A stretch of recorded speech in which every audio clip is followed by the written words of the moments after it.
Good evening, everyone. I'm Ankit, and you're watching the Indian Express analysis by StudyIQ IS. Now, today we are going to discuss the current affairs, especially from the Indian Express newspaper, which appeared on 17th of March. Now, I hope you had a very good weekend. Good evening, Hemant, Lydia, Augustine, Amar. Good evening, all of you. Now, the articles that we are going to discuss are 6. We'll start off with the Five Eyes Alliance. This Five Eyes Alliance is in news because the heads of many intelligence agencies, particularly the 5 countries who are the part of Five Eyes Alliance and many other countries, they have come to Delhi for an intelligence meet which is hosted by the National Security Council Secretariat. Now, the focus of the news is on Five Eyes Alliances, and these Five Eyes Alliances is primarily in news because of Donald Trump coming into power and disturbing the equation that exists currently between the Five Eyes Alliances. So, we'll discuss who are the members, what kind of intelligence sharing these members do, and their implications on the global network of intelligence sharing. Now, these kind of articles, these are important from GS paper 2 perspective, particularly as it is an kind of an international grouping, right? Then we'll move on to a scheme which is a scheme by Ministry of Tourism known as Swadesh Darshan scheme. Now, you must have heard in the news that there are many circuits that are being developed across many themes. For example, Buddhist circuit, for example, Shiva circuit, Jain circuit, Ramayan circuit, etc. Now, these circuits, these are developed by connecting cities which are important for a particular theme. For example, all the cities that are important from the Ramayana perspective, like Ayodhya, Sitamarhi, etc., they will be connected through a circuit, and all of these circuits are developed as a part of Swadesh Darshan scheme, right? So, therefore, we'll understand the various nuances of this scheme. Why is this scheme important? What are the implementation and how the funds are given for this scheme? These are important primarily as schemes in news are important from our exams perspective, particularly from that of prelims perspective. Understood? So, we'll be discussing Swadesh Darshan scheme. Then we'll understand ISRO's attempt to undock a satellite. Now, 2 months back, we were discussing many news articles regarding the SpaceX missions of ISRO. Now, that mission was launched back in December, and the ultimate aim of ISRO of that mission was to undertake docking and undocking of 2 separate satellites. Now, earlier docking of that satellite were completed. Now, the undocking of the satellite has completed. So, now this article has appeared after a long period of time. So, it gives us an opportune moment to revise all of the things that are important from SpaceX mission and also understand why the process of docking and undocking of spacecraft are important as far as development in the space agency's potential is concerned, right? So, this article is important from GS paper 3 perspective, particularly with respect to science and technology, right? Then we'll move on to PM VIKAS. This PM VIKAS scheme is a scheme specifically meant for development and empowerment of minority communities in India. Now, minority communities, if you look at GS paper 2 syllabus, you can see in GS paper 2, minority communities are designated as a vulnerable section. So, every attempt by the government to empower these vulnerable section, including minority communities, are important from our exams point of view. Therefore, this is important from GS paper 2 syllabus, particularly the vulnerable sections of the population, right? Also, the schemes which are in news, they are important from prelims, as I've already told you with regards to the Swadesh Darshan scheme. So, in that regard also, PM VIKAS becomes important. Then we'll move on to the palm oil scheme. This palm oil is a very important edible oil which is imported into large quantities into India from other countries, and this is used to blend with our other types of edible oil.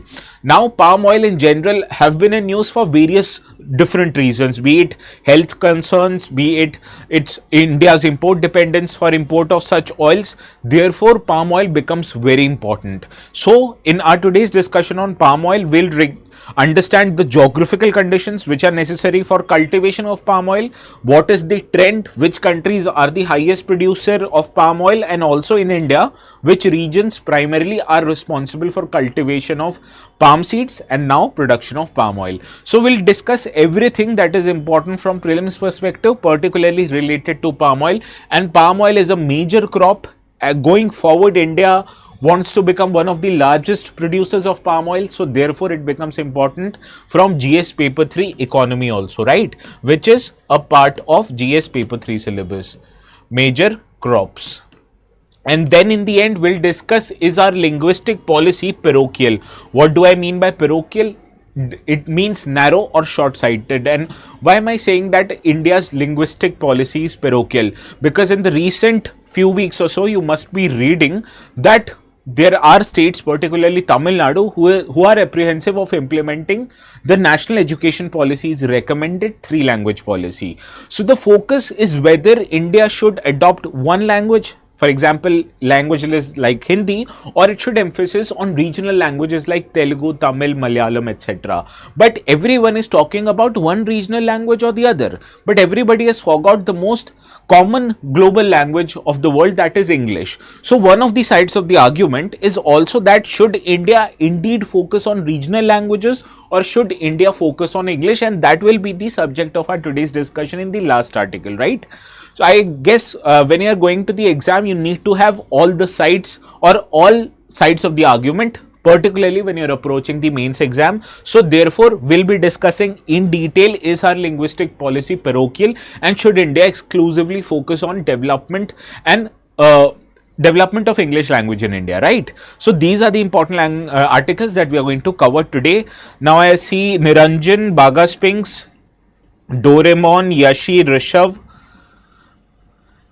Well, Rishav, try to read notes at first. But if you don't understand any article, I recommend you go to the videos and watch through the notes, okay? Now you have to excuse me today.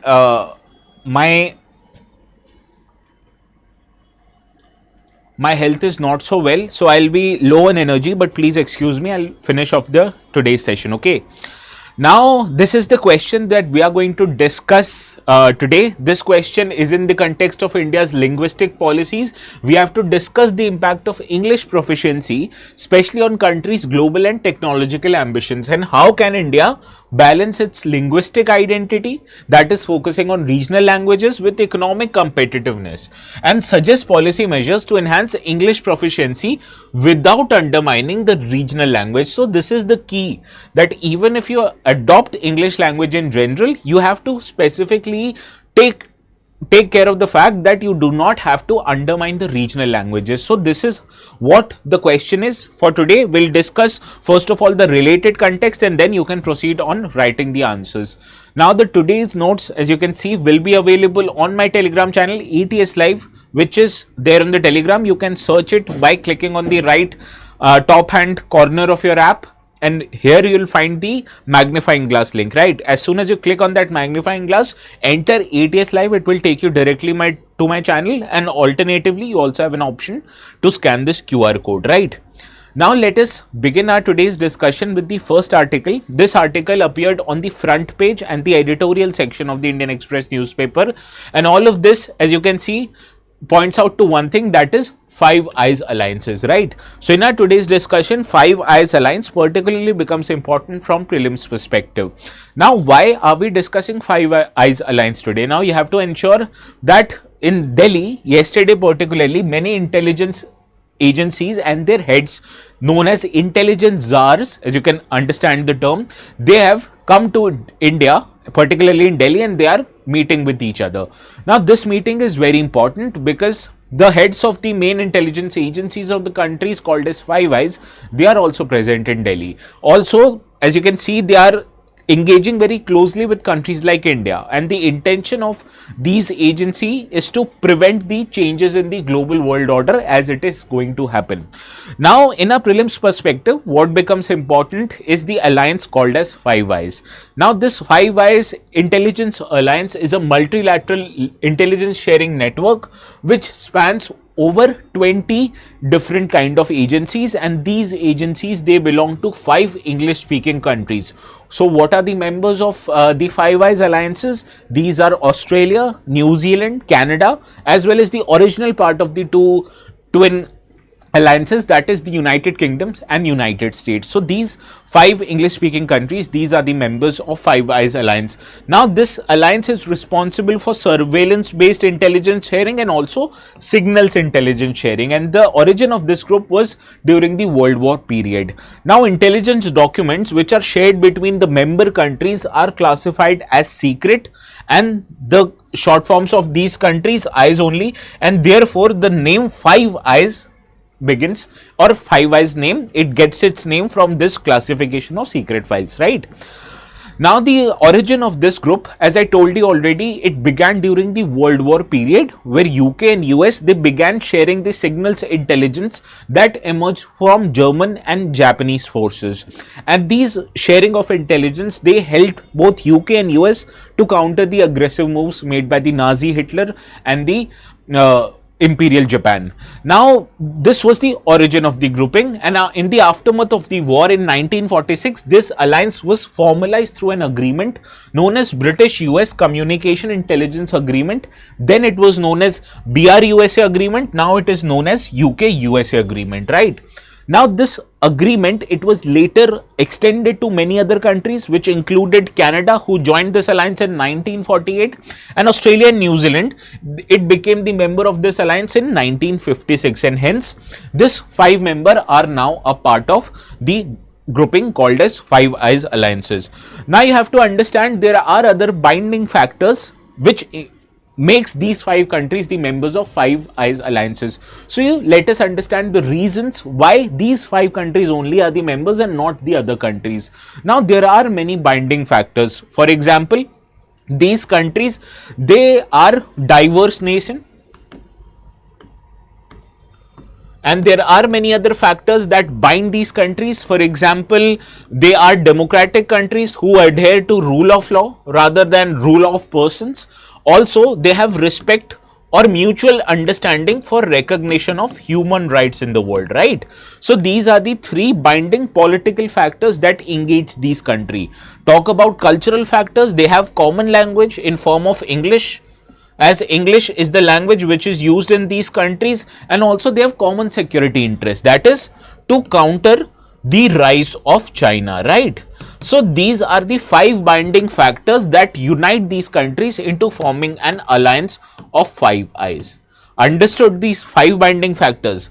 Now what are the areas in which they cooperate between each other? Now these Five Eyes alliances, they have become involved in ocean and maritime surveillances. As you can understand, regions like Indian Ocean region and even the Indo-Pacific region, this region is witnessing increased outreach of China. Now when China increases its outreach into these waters, it naturally goes on into the spheres of influence of these Five Eye countries.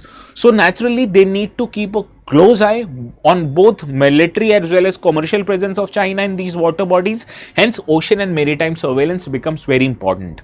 Also scientific and defense intelligence analysis becomes quite important, because you can understand, on one hand Western nations led by US, and on other hand the other nations led by China are involved in a technological as well as technological race. Now these technological arms race, you can understand, is a race to achieve the highest echelons of power.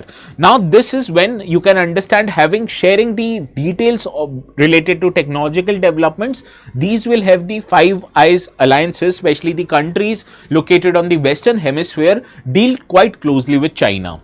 Also medical intelligence and geospatial intelligence is quite important if you have to keep a close eye on the developments of China, and also important is counterintelligence and counter-terrorism, which is a problem faced by these countries. Now they continuously share intelligence products with secret collective database known as Stone Ghost, right? So this Stone Ghost is kind of database which is used to share information between these countries. And intelligence alliances, they have faced numerous issues related to transparency, data security, operational procedures which have been concealed from public. Now this became quite public, especially during the Snowden scandal, right? Edward Snowden, if you can remember, was a contractor employed by the US intelligence agency known as NSA, right?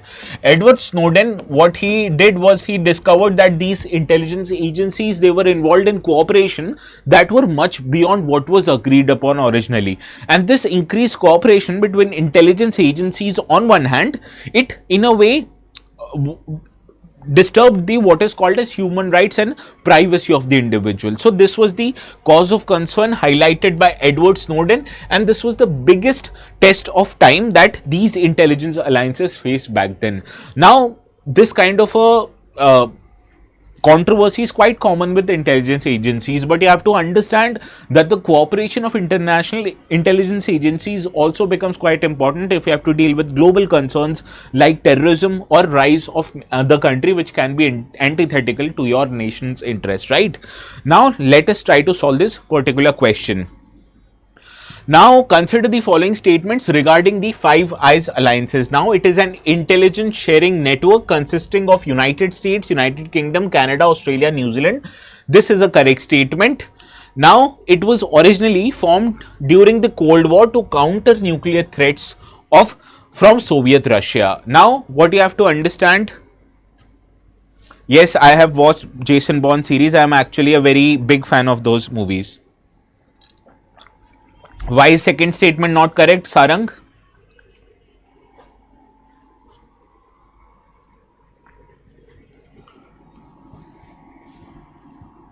Yes, Sarang, Baga, Yashi, you are correct, but why is second statement not correct? Please let me know that.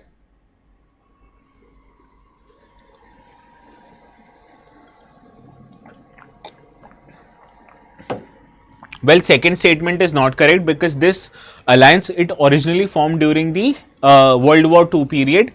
Originally, it was intended to counter the German as well as Japanese forces, right? So, second statement becomes correct. First is directly a straightforward right, and we have to identify correct statement. So, option A is your right answer. Now, moving to the second article. This article actually tells us that 160 new tourist destinations have been sanctioned across the country, and these have been sanctioned based on the scheme known as Swadesh Darshan 2.0 scheme, right? So in this regard, let us try to understand what is this Swadesh Darshan scheme and how is 2.0 different from the original Swadesh Darshan scheme. Now the Swadesh Darshan scheme, it was originally launched in 2015 by the Ministry of Tourism. This scheme is originally intended to create an integrated development of theme-based tourism circuits across India, right?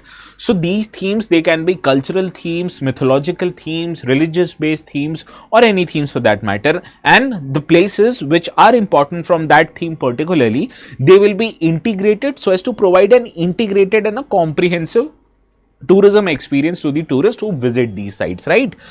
Now, this scheme, it provides final assistance to the state governments and union territory administrations for developing tourism infrastructure in these particular circuits, right? Now, the key features of this scheme is that it intends to create a theme-based circuits which promotes tourism through specific themes. For example, there is a theme called as Krishna circuit, right? So every places that is important from the Lord Krishna's perspective, like Mathura, Vrindavan, Dwarka, etc., they will be integrated into one circuit.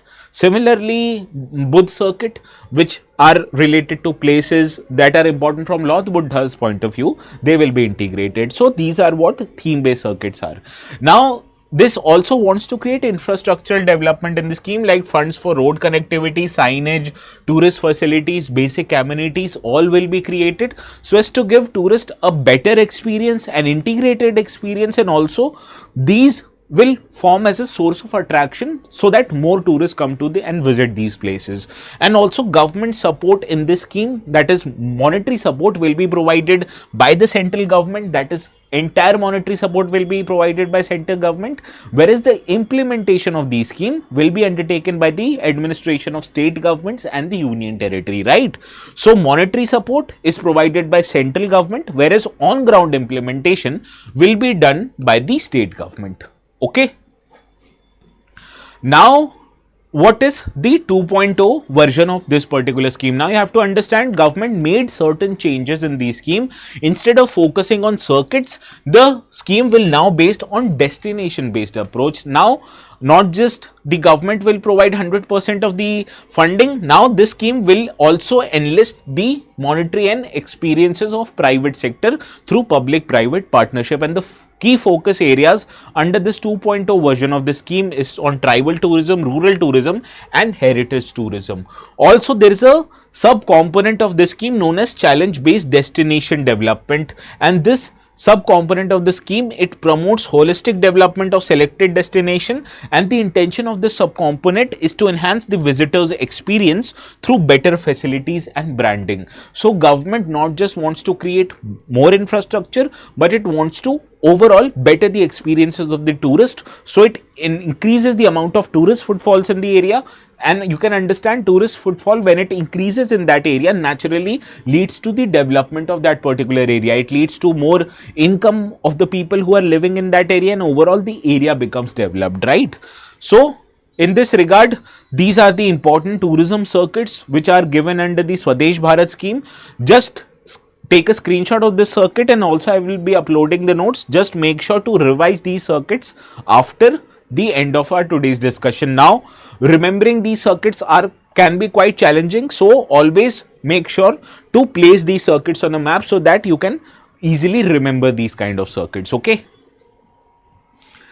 Now, let us try to solve this question. Consider the following statements regarding Swadesh Darshan scheme. The scheme was launched in 2015 by the Ministry of Tourism to develop theme-based tourism circuits across India. This first statement is correct. The second statement, under Swadesh Darshan 2.0, the focus has shifted to destination based approach with an emphasis on public private partnership. This also is a straightforward correct statement.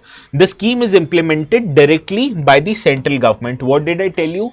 The monetary support of the scheme will be provided 100% by the central government. However, it will be implemented by state government, right?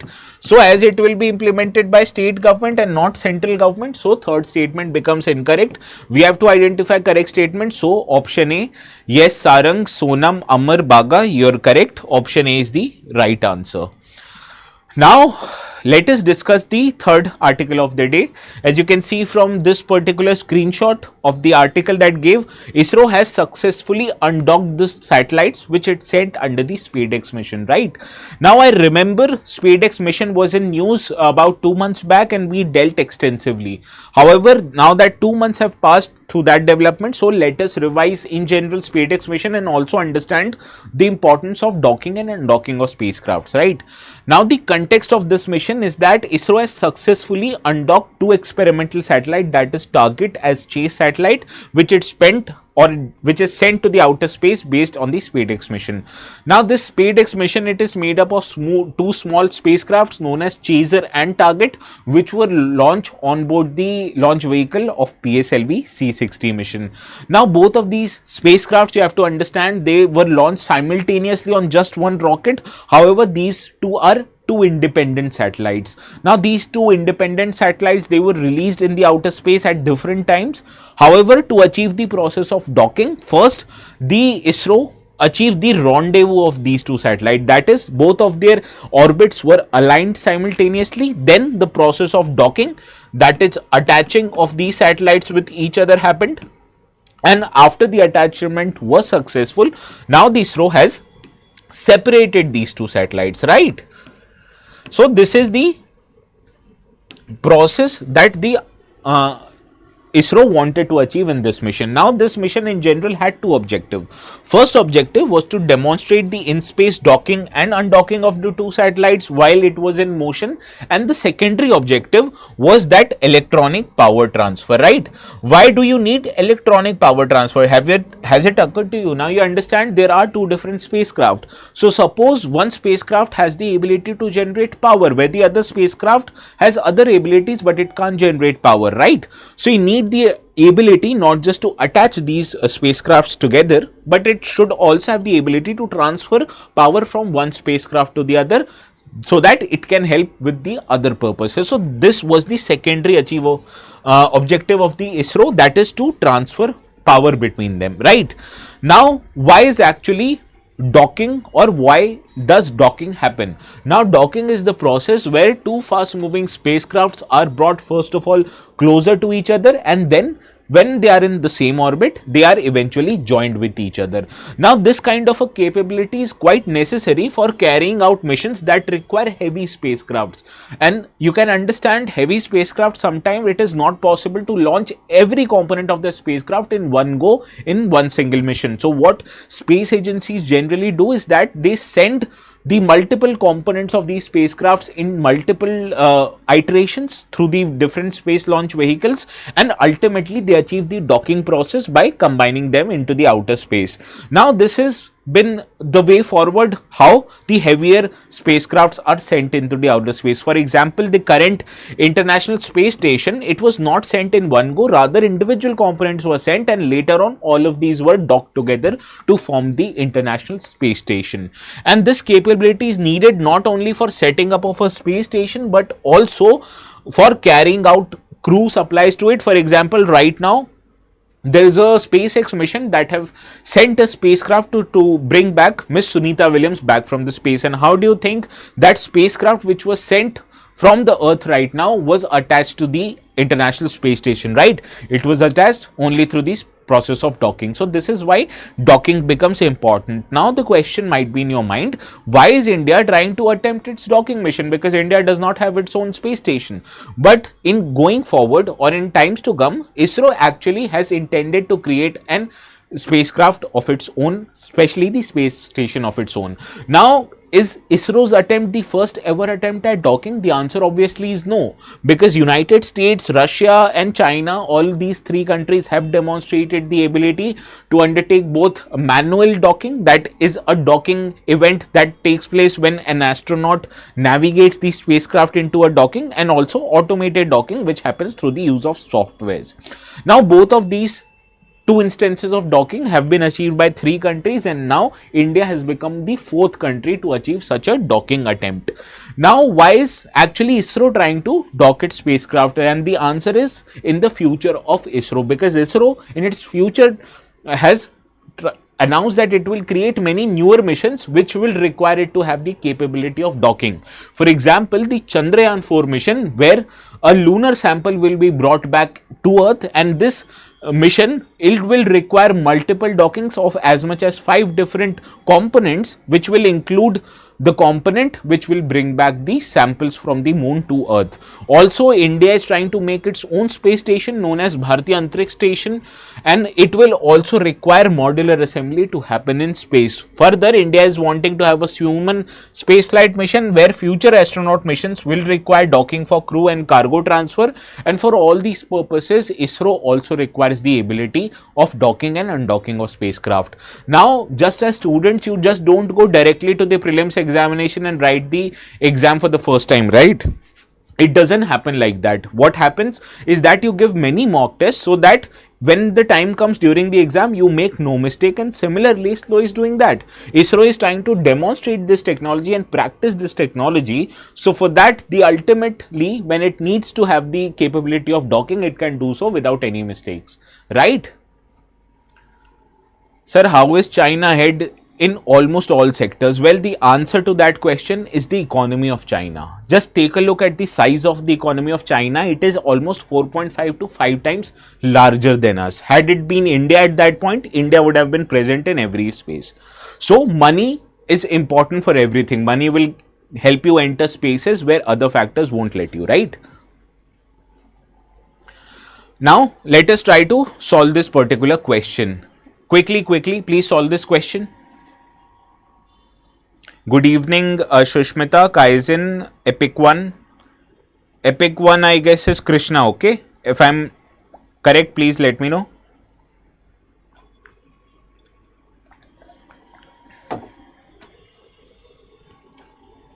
Now, consider the following statements regarding the space docking experiment. Primary objective of space docking is to demonstrate electric power transfer between docked spacecraft. ISRO SpaceX is world's first space docking mission, and space docking relies solely on manual operations conducted by astronauts on board.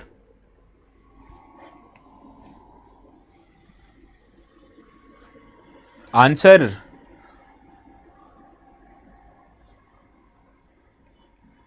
Sarang says D, Baga says D, Amar says D. Others?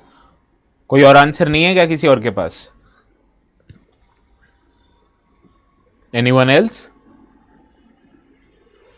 Well, first statement is incorrect. I told you the primary objective of this mission is to achieve docking and undocking of the spacecraft, not the electric power transfer. That was secondary objective. Second, obviously, is incorrect. I have told you before, US, Russia and China have demonstrated its ability to dock the spacecrafts, and also space docking relies not solely on manual operation, rather ISRO's space docking instances were also automated instances of docking, because ISRO did not have any astronauts on board these satellites, rather it was done automatically. So all these three statements are incorrect and we have to identify correct statement. Therefore option D, none, is the right answer.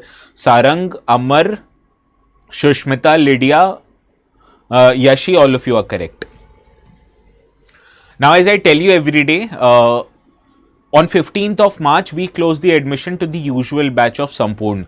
So, what happened at StudyIQ was that the customer service team, it received many calls from the students highlighting that they have been left out of the admission process. So, now we are launching a morning batch also for the month of March, and this morning batch will be starting from 24th of March, and admissions for this particular morning batch is open right now. And what you can do to enlist in this morning batch is that open our website StudyIQ IS, and when you open our website you can create an account first of all and click on explore courses. Now when you click on explore courses, make sure to go to UPSC IS English, right? And here the March morning batch, as you can see, this particular batch admissions is open right now, and the course fees right now is 37,499. But let me tell you a way where you can get discounts. Now this discount is valid till 21st of March, so please make sure to get admissions before 21st of March. Click on buy now here. Now here is an option to add promo code. Click on add promo code. Enter a coupon code called as ATS Life, which is flashing on the bottom half of your screen, right? Click on apply, and as soon as you apply, the fees of the course reduces from 37,499 to 29,999. That is a discount of about 7,500 rupees, right? So please make sure to get admissions to these courses, and do not forget to add the code ATS Life to get maximum discounts, as saving money is very important job and you should do that, okay? Now, moving back to our today's discussion, let us deal with the next article which appeared in PIB, but I saw this news article was important, so I took it in our today's discussion. Now, this news article is about PM VIKAS scheme, which is a scheme for upliftment of minority communities, right? So, let us understand how does this PM VIKAS scheme actually is helpful for upliftment of minority communities, okay? Now, first of all, let us understand who are minorities in India. Does Constitution of India says anything about minorities? The answer obviously is none. So, the definition of minority is actually given in section 2C of the National Commissions for Minorities Act 1992. And if you look at these acts and this particular section of the act, you can see that 6 communities in India, they are designated as minorities. They include Muslims, Christians, Sikhs, Buddhists, Parsis as well as Jains. And as for the latest census which happened back in 2011, the percentage of minorities living in India is about 19.3%. So closely about 1/5 of India's population belongs to minority communities who hail from these 6 religions. Okay, so these 6 are minority communities, and hence every time a word minority is mentioned, it must be dealing with either one of these 6 communities. Now let us deal with PM VIKAS scheme. Now PM VIKAS scheme is actually an abbreviation which means Pradhan Mantri Virasat Ka Samvardhan scheme, right? And it is a central sector scheme. What do I mean by central sector scheme? 100% of this funding is done by central government, okay? And all the schemes which are related to minority communities, those are central sector scheme, and this scheme falls under the Ministry of Minority Affairs. And the intention of this scheme is to empower the minority and artisan communities through the process of inclusive development. Now, PM VIKAS scheme is an integrated scheme which combines 5 existing schemes of the Ministry of Minority Affairs. These are Seekho and Kamao, Ustad, Hamari Dharohar, Nai Roshni and Nai Manzil. And if you look at the theme based on all of these schemes, these essentially are skill training schemes. Okay. So naturally, this scheme also wants to enhance the skill levels of the artisan, particularly who belong to minority community. And let us look at the features of this scheme. Now, as I told you, this emphasizes on skill training of the members of minority community, which includes traditional schemes like their nuances over arts and crafts, and also non-traditional like modern skills which are important for your employment opportunities. Also, it wants to inculcate leadership and entrepreneurship opportunities among the people of minority communities by focusing on leadership development and entrepreneurial support, particularly for women of these minority communities. And when it comes to education, we have seen that some minority communities in India, they lag behind the other communities when it comes to education. So this particular scheme also provides for open schooling opportunities based on different level, especially to the people who are school dropouts, so that their formal education is not left behind. Now we understand skills are important, but with the skills, having a degree of a formal education also becomes quite important. Therefore, it ensures that no one is left behind when it comes to having a degree of formal education. Also, infrastructural development, which is development of Vishwakarma villages, which is based on hub and spoke model of development. It will be created to promote art, craft, tourism and commerce among these many communities. Now you understand there are many skills which are exclusively done by people from minority communities, and we need to encourage those skills, and we also need to provide for better remuneration of people who are engaged in craft businesses. And for that we can undertake developments, skill training, we can tag them and we can help them sell their products on e-commerce site, which will help them seek better income for their produce, right? So these are the different components of the scheme. Yes, Amar, funny names. The government has the ability to make good abbreviations so that we can remember abbreviation. If this scheme had a very different name, it wouldn't be easy for us to remember, right? So now please see if you can solve this question. Yes, Sarang, Amar, Yashi, Shushmita, Lydia, Sonam, I hope you were discussing with the last question. All of you are correct. Option D is right.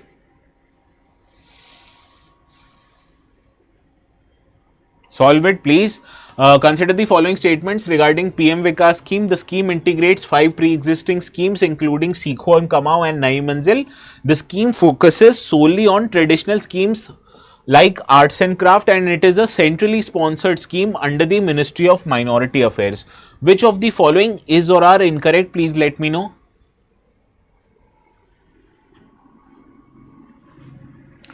Sarang says option D, Yashi says option B. दोनों में से एक ही सही होगा या कोई और भी सही हो सकता है. Others please let me know.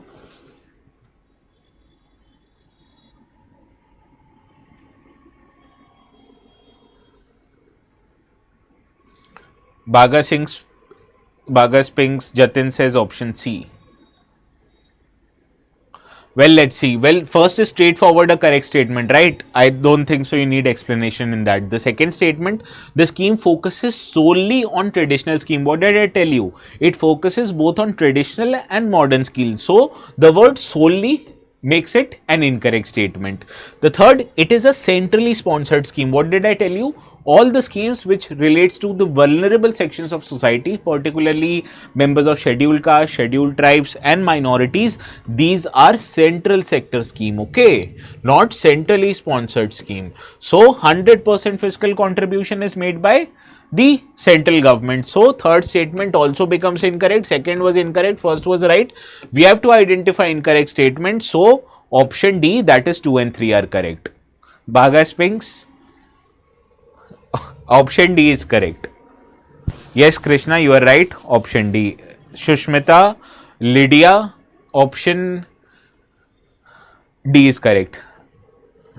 So please make sure to reread the questions again. I use the word solely, okay, not only. Only देखते तो तुम लोग गलत कर लेते. Solely is also the same, okay.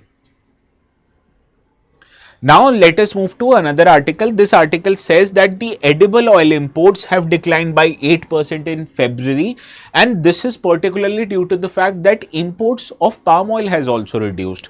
Now palm oil is in news for many different reasons, be it health related reasons, be it import related reasons, and therefore palm oil in general becomes important from our prelims examination. Now I told you, right, India's edible oil import in the month of February has declined to its lowest level since May 2020, fall of 8% compared to the last month figure, and this is due to the sharp fall in the palm oil imports. So therefore palm oil becomes very important from our exams perspective. Now let us understand few details about the palm oil. Right now, the origin of this oil comes from the African tree belonging to the palm family known as Aracaceae, and the global distribution of this palm oil, that it is native to the Western Central Africa, but now these crops are widely cultivated in the countries of Malaysia and Indonesia. Now in terms of nutritional composition, these are rich in beta carotene, saturated and unsaturated fats, and also vitamin E. Now when it comes to health benefits, these are used to prevent and treating vitamin A deficiency. So in general, these are not as harmful as they are said by the news reports. These have some kind of benefits, if not entirely beneficial. Now let us understand the geographical conditions which are suitable for plantation of oil palm.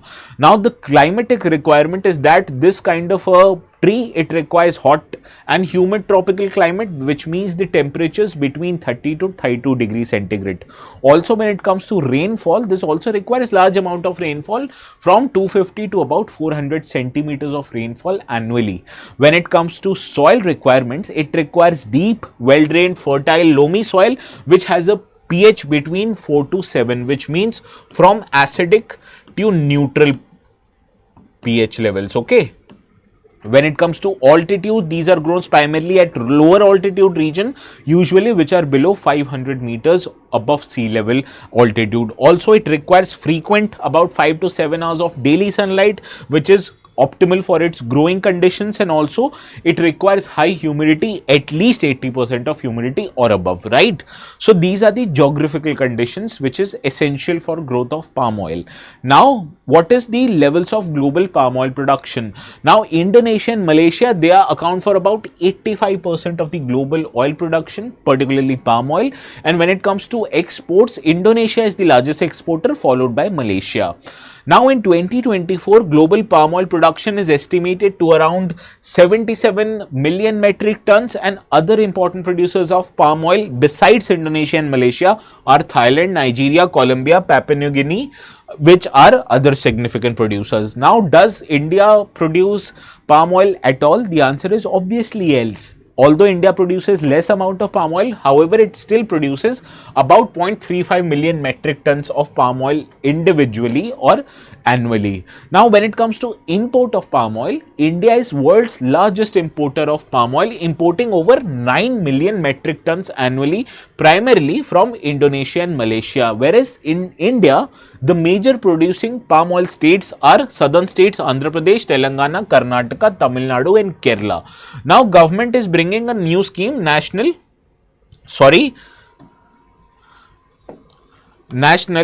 Mission for Edible Oils, right?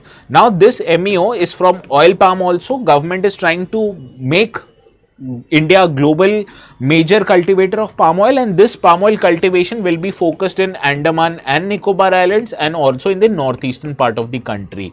Now for these schemes, the government will be providing support to these states, and will be discussing about these schemes when and which the article appears in the newspaper, right? Now in this regard, let us try to solve another question for the day. Aanchal, good evening. Well, is palm oil good for health? Well, any kind of an oil is not that good for health. Well, time flies in your class, sir. Bagas Pinks, आज मेरे लिए time fly नहीं हो रहा है. So please solve this question quickly.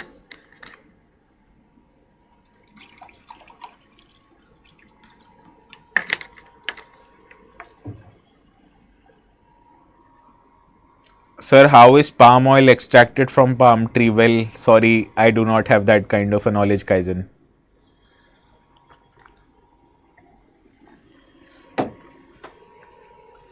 Sarang says option B. Let's see, oil palm is native to Southeast Asia and is widely cultivated in Malaysia and Indonesia. It requires tropical climate with annual rainfall between 250 to 400 centimeters. India is world's largest exporter of palm oil, producing over 9 million metric tons of it annually. Epic One says option C. Bagas Pink says option B. हम लोग बस Hanuman Shiv veg oil use करते हैं. Well, first statement obviously is incorrect. It is native to Africa, not Southeast Asia. The second statement, it requires a tropical climate with annual rainfall between 250 to 400. This is a straightforward right. India is world's largest exporter. No, this should be importer. It does not produce over 9 million metric ton. It imports over 9 million metric ton. Okay. So third statement incorrect, first incorrect, second one is right. We have to identify correct statement. So option B is your right answer. Ideally, coconut oil or ghee is best for health. Okay. Thank you for letting me know. Yes, Amar, you're correct. Yashi, Lydia, Shushmita, Amar, Bagas Pinks, all of you are correct. Now, let us move to the last article of the day. As you can see from this screenshot, I've actually given a screenshot where politicians in India are actually trying to highlight that whether Tamil is good for India or whether Hindi is good for India or any other language for that matter is good for India.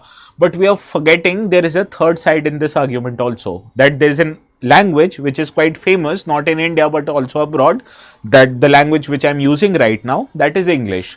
So whether or not India should focus on English or should it focus on regional languages in general, this is the subject of our today's discussion. Now I am giving just a one side of my argument. This does not highlights my opinion in general, right? So in this article, we should either discuss or we should discuss whether or not India should follow English in general. Now, linguistic policies in India has specifically focused on education and it has emphasized on benefits of multilingualism and learning in your mother tongue, right? However, the recommended policies have not been followed uniformly across the nation. As you can say, there is a debate of whether or not states like Tamil Nadu should actually implement 3-language policy. However, these kind of linguistic policies, whether or not favoring one regional language over the other, it has a risk of undermining India's global and technological ambition. And why am I saying this? Because it will overall lead to a neglect for English. So our today's discussion actually centers around the importance and the need for emphasizing on English and not on other languages. Now let us try to understand what is the importance of English in global and technological sphere. Now you have to understand English is a global language which is important for both business and technology, that over 93% of technical courses, research papers, patents across the world, they are filed in just one language, that is English. Also, the new domains of technology, that is artificial intelligence, cyber security, data science, all of these heavily rely on English for innovation and also for collaboration. When it comes to seeking higher education and employment, here also English plays a crucial part. For example, 82% of remote tech-based roles, it demands you to have a proficiency and command over English language. Similarly, lack of English skill, it reduces your ability to get employed in high growth sectors. For example, if you don't know English, the chances is that you won't be employed in a high growth sector, it increases by 68 to 85%. Understood these facts, why is English important? Now there are other facts also. For example, in global diplomacy and influence, English plays a key role. For example, there are many global bodies like IMF, World Bank, WTO, etc. and UN. All of these bodies, they function based on the language, that is the global language of English. And English is a working language of international organizations, and it is also quite essential for soft power, which is the world's most famous films industry, that is Hollywood, English speaking industry. Also, as you may have seen, that there are many global news organizations, particularly for example, there is an organization from Qatar known as Al Jazeera. But why is Al Jazeera so popular and not other regional based media houses? Because Al Jazeera has a news channel which comes in English. So this is the power of English, that global media agencies, movie industry, all of this functions, and the most popular ones are the ones in English. And also it is a cultural and it's a pursuit, or it is a tool for cultural and technological exchanges. For example, many of you might be hearing the songs of Korean pop as well as Korean drama, but do you understand the most popular of K-pop are not in the Korean language but in English language? Similarly, these Korean dramas have become accessible to the world only when they come to be dubbed by English languages. So this is the power of English, that even the culture from different countries have trickled down to other countries just by the use of English. Also in the fields of AI and digital economy, these fields, they are predominantly built on English, and the most popular of the global digital sites, these are based in English. Also the service sector based industry, particularly banking, tourism, hospitality, their global standard is based on English. So country which has a good command over English, for example India, it dominates in the service sector. But do you think if the hotel workers or the service sector employees, they are not proficient in English, will India's service industry be so prominent? The answer obviously is no. So this is what the importance of English is.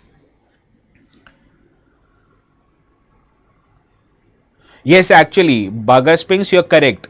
South Indian states are the ones who are better in English when it comes to the Indian states.